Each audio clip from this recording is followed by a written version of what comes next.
Well, we have a part 2 tonight. Paul, how are you doing? I'm doing great. And, maybe say that one more time because I probably should turn on your microphone. I'm doing great. Okay, that's good. One more time. I'm doing great. Wow, how long I've been doing this and I still make a mistake on this board every single time. Sorry, we can hear you loud and clear now. So for those of you who are tuning in, this is part 2 of Paul's discussion on his book, which just came out, called Bidwell Park, Personal Reflections and Casual Conversations about Chico's Crown Jewel. The first half of our conversation, we definitely dug in a little bit to the history of the park and a lot of some of the topics that have kind of molded where the park currently is and how it looks right now.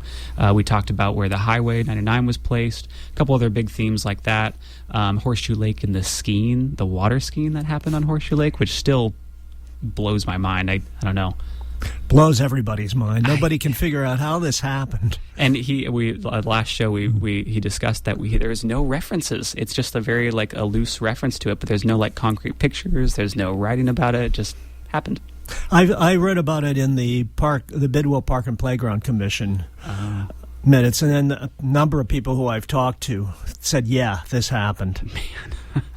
Well, if anyone has information on that, by the way, please step up and come in and talk to Paul. Oh, yes, I'd like to know. For sure. Tonight's show will be a little bit more geared towards the second part of Paul's book, which is kind of discussing a lot of the what do we do now with the park, what's going on with it currently, and how can we maybe get involved, what could we utilize the park for as far as a recreational preservation, conservation discussion kind of alludes to. But before we get into that, a couple announcements. Bidwell Park, Personal Reflections and Casual Conversations about Chico's Crown Jewel by Paul Belz, B-E-L-Z. Where can we find that? At the bookstore, at Made in Chico, at the Chico History Museum. And you can get it through the publisher Anchor Books, ANCHR, Association for Northern California Historical Research. And the Hidden Treasures is a store that I'm told has it too. Beautiful, beautiful. And, we had a slight discussion about this, so I won't go in deep, but it sounds like they're selling like hotcakes. They're selling well. Yes, so get your copy, please. Please, yeah. This is a book that I'm finding is probably becoming my favorite for this year. I always pick a book a year type of thing, and this one is currently, and I think will stay at the top because it is such a rich discussion of not only a historical perspective of where the park has come from and a natural perspective of where this park has come from, but also there is a lot of discussion towards the end of his book about where we're using the park for educational purposes and preservation, recreation. We'll talk a little bit about the differences between those. Our starting off point, though, we wanted to kind of link a little bit of our past conversation into now, and so let's talk about shooting. Okay, beginning in the early 1900s, there were shooting ranges by Horseshoe Lake, and they were originally for the Chico Police and for the National Guard. But with time, some local gun clubs were able to get some space in the shooting ranges. And they developed and there was an archery range too, fairly big operations. There is, for the record, still an indoor shooting range that was allowed to stay. But this became a huge, huge controversy around the 1970s, 1980s in particular. The issue was safety, for one thing.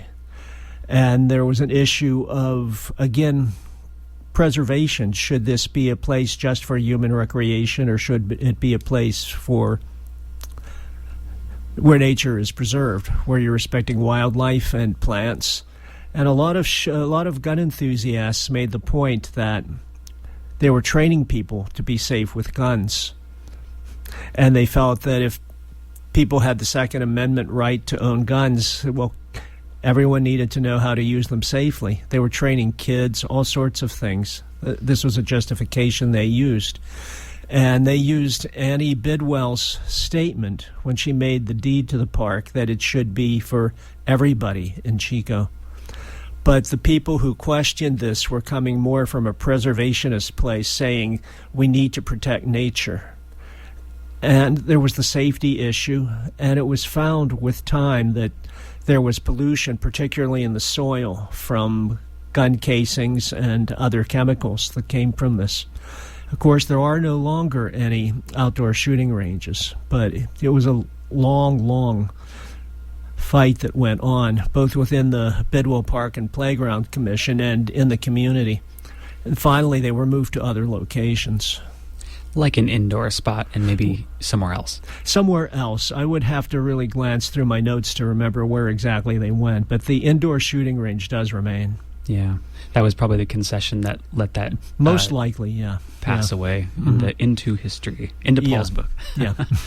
Yeah, there's, if you're a gold miner and stuff, you're encouraged to remove lead from any streams that you find. And it's very common to find it in, lots of ores and stuff, but particularly in bullets, too.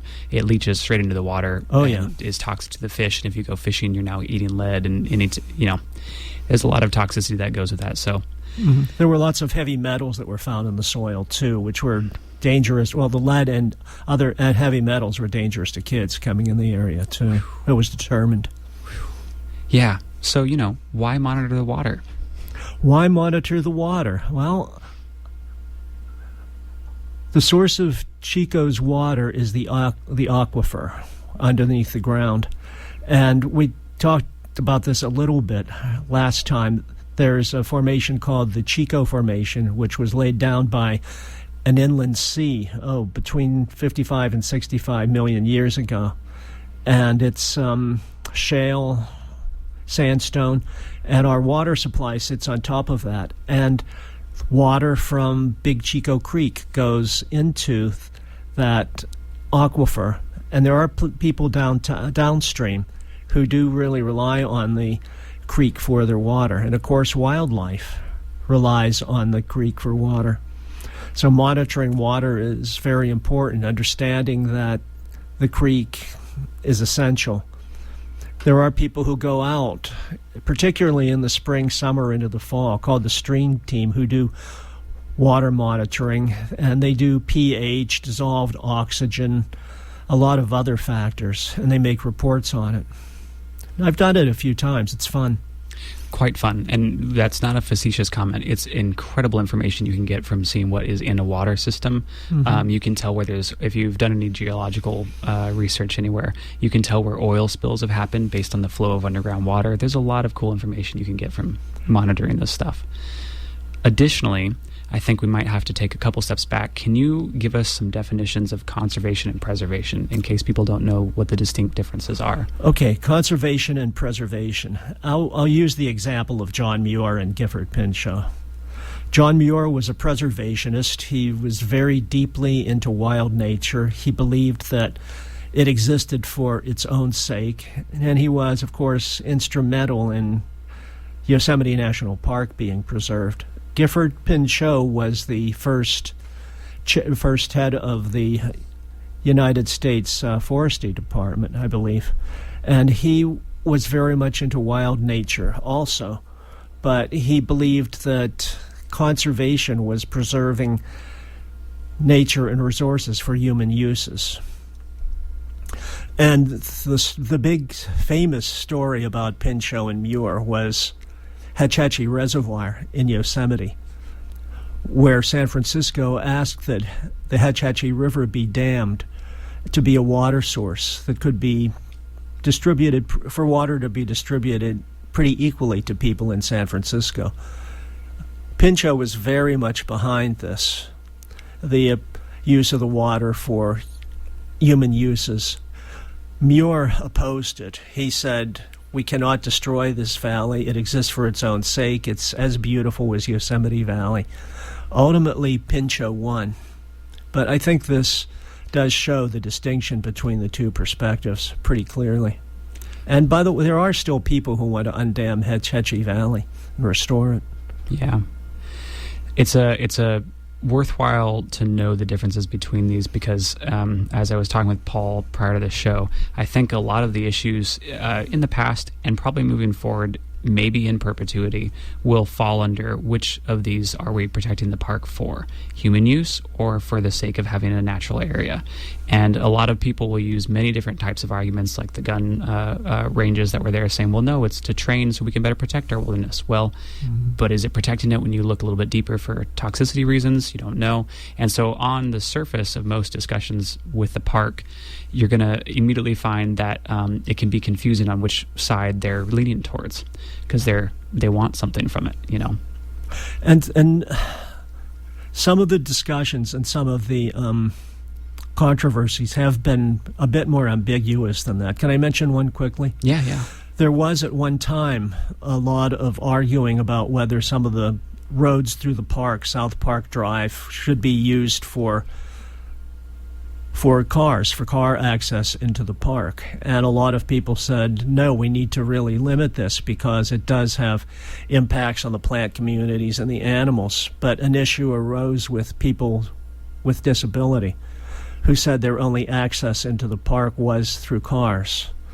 And finally, there were compromises reached about that. It will probably be ongoing, but it just goes to show, I think, that things are not always necessarily as clear-cut as these two positions. There are ambiguities that come up. Yeah, and not for any malicious intent either. Oh, no, not at all. Yeah, I think the discussion, especially for ADA disability compliance and stuff like that, is a strong one, and I support it fully, and I'm glad that we came to a kind of a compromise where we do allow some movement into the park if you are only able to ambulate via a vehicle. Yeah. I think that's, Yeah, the roads are closed until 9 o'clock in the morning, I believe. And also there are speed limits, which there were not so much at one time. Yeah. And that lends to the preservation part. So there was that balance that we're looking at right there. Moving forward, because your book kind of starts to gear towards a different discussion around the halfway, three-quarters point on an educational propositions and ideas of what we could be using the park for as far as learning goes. Can you discuss some of that? Yeah. There really does need to be a whole lot more focus put on education in the park. And there are people who are doing this. Well, Big Chico Creek Nature Center does programs with children. There's a program called Happy Valley Forest School that works with preschoolers, and they take the preschoolers out, allow them to do a whole lot of exploration, turning over rocks, really seeing what is around them. And the kids they actually learn at an early age to identify birds. They can understand things like mammals' life cycles, and they can describe it. And I've been out with them, and it's really a whole lot of fun. It's really enlightening to see how the kids really respond to being there. And the director told me that when he was questioned by the Park and Playground Commission, what are your reasons for doing this? He said, we're creating new park commissioners, which of course the commission liked. I've heard that there's going to be another preschool program in the park in the fall. When I find out more about that, I will let people know about it. Please do. Yeah. Because I like to think that I'm an educator as well. I'm just unfortunately only had a small stint in being a special education teacher, but am getting back into it with the credential things, my history there. But I do think that the younger you make people aware of certain things that might need to be made aware of, the more that they will carry that in their head moving forward and maybe allow or choose different paths for themselves. And so identifying an area that is as beautiful as our park and just allowing children to see how beautiful this is, and that maybe having a discussion of conservation versus preservation is a meaningful one, is really the root of where this educational slant is coming from. Because whatever side you're on, again, there's no malicious intent here, but you really should have a discussion of why is this important, what's going on. And so allowing children to come in and see that, later you are creating people who might be advocates for protecting parts of our park. So education is a strong thing that we could be utilizing. And honestly, if for all the teachers who are out there, sometimes having a day outside is good for the kids. Totally. Yeah, and we have the opportunity in our backyard to do that as a incredibly enriching experience. So that's where I'm coming from that standpoint. I'll make one comment there. You don't start with preschoolers or even younger elementary talking about issues. Oh, no. The point is, and in fact, if you do that, you can scare them. You start saying all the animals are dying. No. I've heard of situations, and the kids were terrified, and they didn't want to go into nature. That's not the way you go about it. You take them out there and let them experience and develop a sense of wonder. Yeah, please, no one. Please don't go out and terrify preschoolers or younger elementary. You can begin touching on it as they get older, but... No, but I think developing a sense of, wow, this is beautiful is really what I'm touching on for that age group. Yeah, and even with younger elementary, you can start to touch on it, but you don't terrify them. You have to be very careful with the way you present it. Yeah, no, I'm not a fan of anything fear-based in our teaching tactics. I think that's I think that does way more damage than it helps with, and I will die on that hill. And so will I. Yeah. Can I quickly mention another educational? Please. There's Earthbound Skills, which work with preschoolers, but also with older kids. And, well, with the younger kids, there's a lot of free exploration and answering of questions and discussions. Earthbound Skills does that, but they also have specific things they want kids to learn. Like they want them to learn about tracking. They want them to learn which plants are edible and which are not edible, how to survive in a situation. They do a lot of interactive games with them. There was one I just heard about recently where they have a game where the kids are going through an obstacle course and experiencing problems that birds experience during migration. Wow. They're imagining they're in different situations. I've done things like this.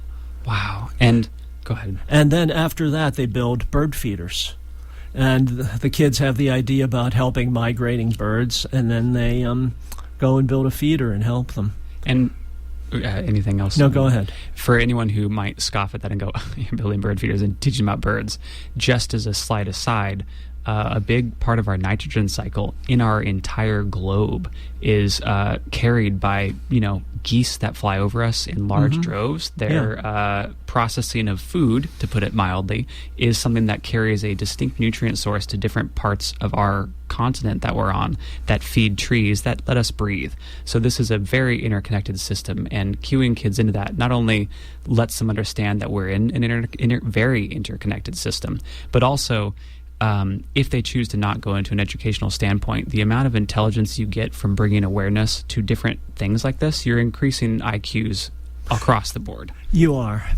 We talked about this last time, I think, but there is just an immense amount of literature and research about how much kids and adults benefit from contact with nature. I could sit here for hours and talk about this, which I won't, but a lot of very specific examples. Kids learn classification skills. Yeah. They learn observation skills.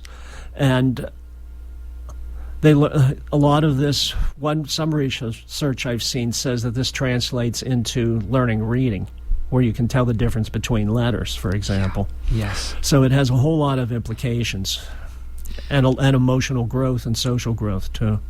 Yeah. This almost feels like a step back, but I do have it in our notes.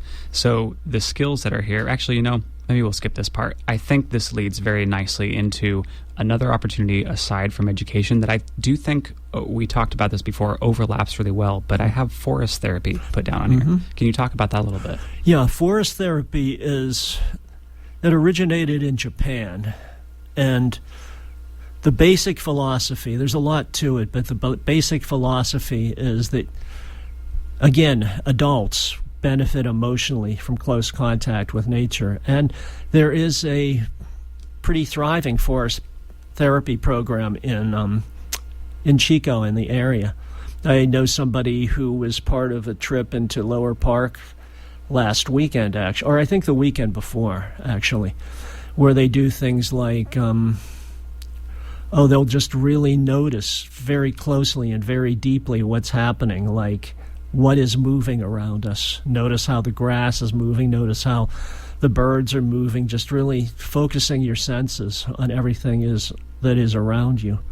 And they'll do things like, listening for particular sounds. There are a lot of activities that they do to just really get people very, very centered and just very aware of what's going on at a deeper level. A really great program, primarily for adults. I think people think about it for kids. I don't know if that's being implemented or not.